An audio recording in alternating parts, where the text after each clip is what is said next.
Shri M, Director and faculty and students of the IIT Delhi, well-wishers, friends and admirers and followers of Shri M, whose number seems to be growing every time he comes here, and friends. A new book by Shri M is always a matter of some exhilaration and celebration, because each one of his books, and I have been probably involved in each one of the books that you've ever written, there is something very new and something very interesting. And this one particularly is interesting because it is entirely questions and answers. Now you must remember that the Indic civilizations are dialogic civilizations. Our dialogues have been the basis. For example, the Upanishads are dialogues, magnificent dialogues. The Buddha dialogued with his followers for 40 years as he walked up and down the North India. Mahavira did the same. So dialogue and asking questions is very important. The Upanishads, for example, have marvelous questions. In the Mundaka Upanishad, Shaunaka, the great householder, goes to the Guru Angiras and asks a question. What a marvelous question. Kasminno bhagyo vigyate sarvamidam vigyatam bhavati. What is that by knowing which everything becomes known? It's a fascinating question. And a very rare person who can ask that sort of question. It's answered. I won't go into the answer. He talks about the Dvaividya, two knowledges and so on. The Shvetashvatara Upanishad starts with questions. Why are we here? What is the purpose of our life? Who directs our mind and our hearts and our hands to function? So these sort of fundamental questions form the basis of our culture and our civilization, and particularly the Upanishadic tradition, the Vedic tradition. Now, you must ask the right question. I must tell you, Mumtaz, an amusing story I read. It's a Buddhist story, it's a Zen story. There were two young disciples who used to smoke. So they said, let's go and ask the Guru whether we can smoke or not. So we said, okay, they went. So they went to the Guru separately. The next day when they meet, one of them is smoking, the other is not smoking. So he says, what is this? I went to the Guru and he said, you mustn't smoke. And how come you are smoking? He said, I went to the Guru and said, you can smoke. So he said, ye kya baat hui? What is this? We must, they started. He said, wait a minute. What did you ask the Guru? He said, I asked the Guru, can I smoke when I am meditating? The Guru said, no. He said, what did you ask? He said, can I meditate while I am smoking? He said, yes. So, you see, you've got to ask the right questions if you want to get the right answer. Both answers were correct. So therefore, I think asking of questions and answering of questions is very, very important. And I think there is I don't want to go into that whole thing. There's one question, Mumtaz Bhai, I would like to ask. I'm sorry I call him Mumtaz Bhai. I hope his followers are not astounded or outraged by the fact, because I've known him before he became Guru. I want to ask a question. You see, your book is very interesting. I must say, anybody who's interested in the inner life would do well to read it, because there are many questions that come up.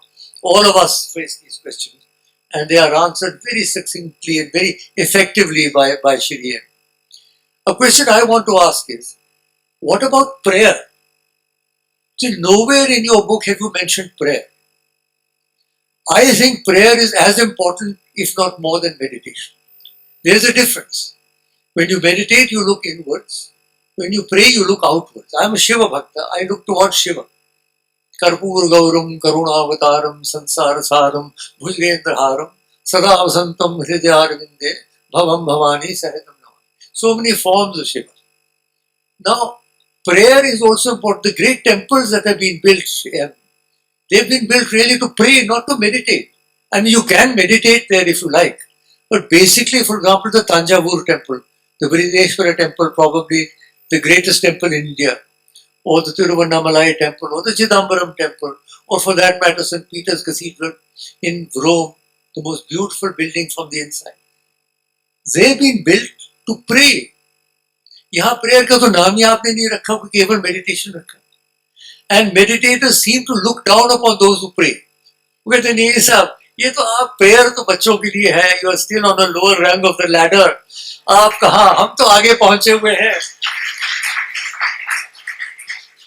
हमें हमें क्या करना है, शिवा से क्या करना है, कृष्णा से क्या करना है, जीसस से क्या करना है, हम तो इससे बहुत ऊपर चले गए, हम तो अंदर देख रहे हैं. May be so, but I must contest that. I must say that I think that there are millions of people who get their inspiration through prayer, not necessarily through meditation.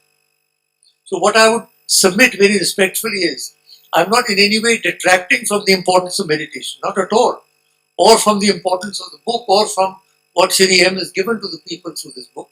But I would like to say that there is another half of the spiritual sadhana, and that is prayer. That involves praying to some deity or some figure outside. You see, there's also a difference. The Semitic religions, they don't have a deity with form. For us, Shiva is Saguna Nirguna. There's a beautiful definition of Shiva. Tejomayam Saguna Nirgunam Advitiyam Ananda Kandam Aparajitam Apravayam. With and without form, both. The Semitic religion, for example, Islam doesn't agree with form at all. Nor does Judaism. Nor does Sikhism, nor does Arya Samaj, nor does Sufism. None of them are interested in form. But there are millions of people who Sanatan Dharmis, if you like, or Hindus, who like form. I love Shiva. I don't want to become Shiva. I want to see Shiva. I want to be there, separate from him. So I can't say Shivoham Shiva. If I become Shiva, then I lose. Then how can I see Shiva? So there is a difference, I would submit, between the approach of prayer and meditation. So if you would be so kind as to give us your views on it, not as a criticism, but as a point, as a bhakta. I spend 2 hours a day. I do not meditate. I pray. You are, sir. Thank you for pointing this out, Dr. Karan Singh. Now I think I must write a second book called On Prayer.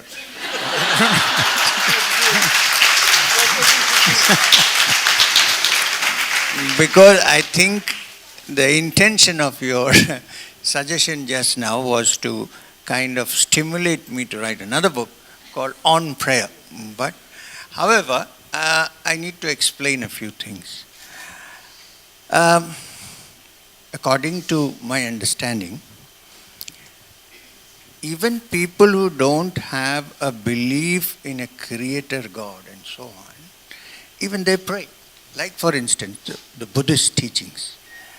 Ultimately, in Nirvana, there is no such deity, although they worship the Buddha. Yeah. So, in ultimate sense, there is no deity, but they worship the Buddha. Because for human beings, there you need something to worship, something to pray to, and sometimes it's only the yogi who has gone beyond opposites, who does not need any such thing. But for most people, you need to have somewhere that you can supplicate, you can ask for help.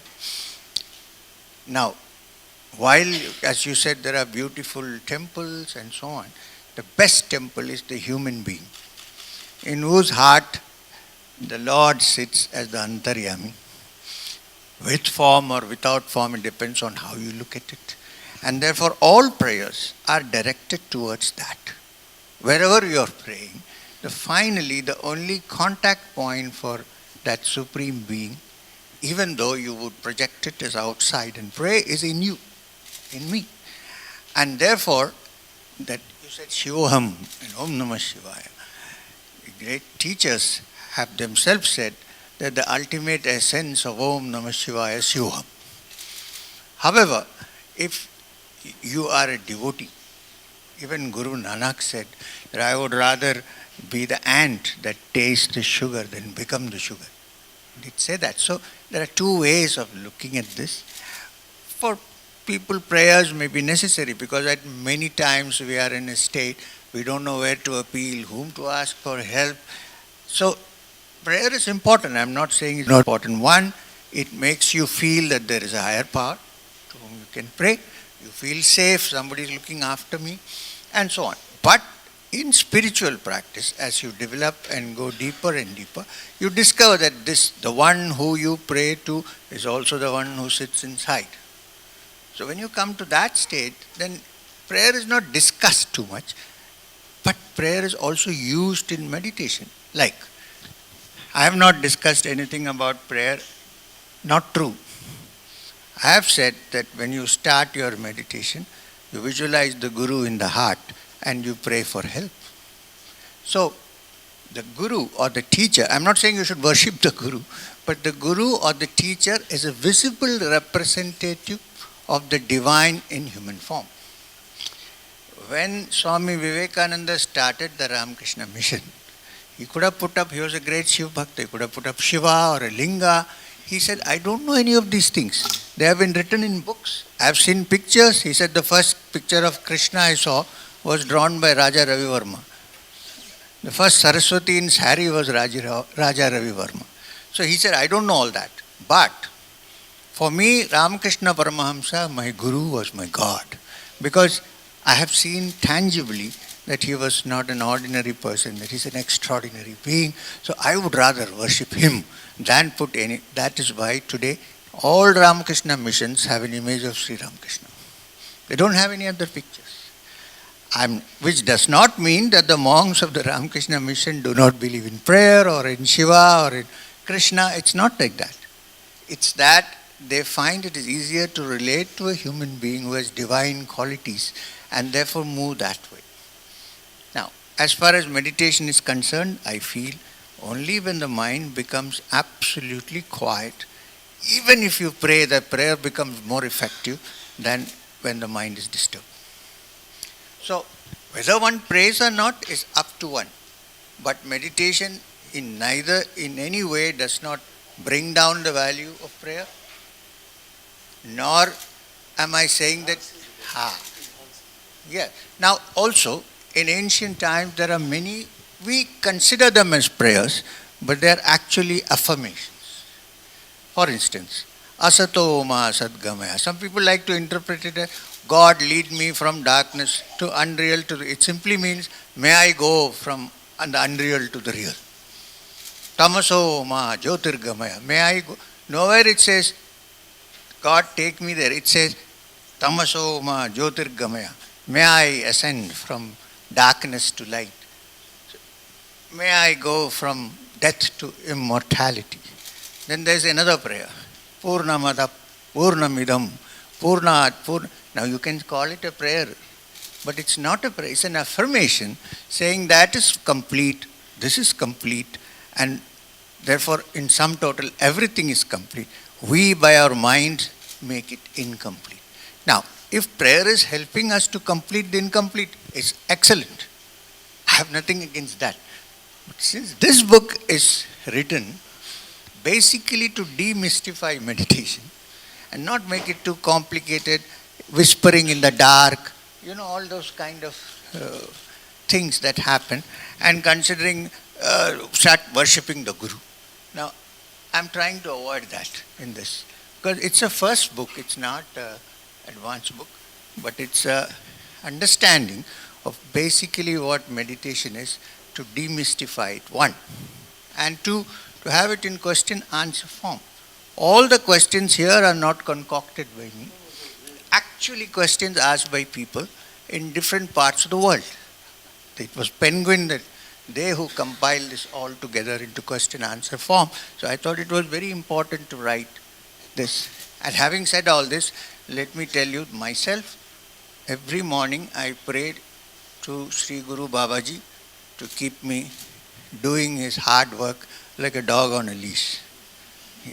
So that is also prayer. I'm not... You see what I'm... Thank you, sir. We await your next book. Thank you, sir. Prayer.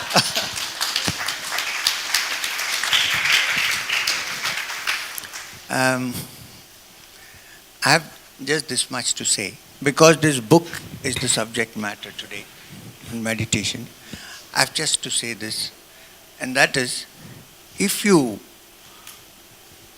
want proof of the cake, you have to eat it. Let's make this very clear. The proof of the pudding is in the eating it. So, anyone who wants to read this book, please take up this book, go through the questions. There are some simple meditation techniques discussed here. Start practicing.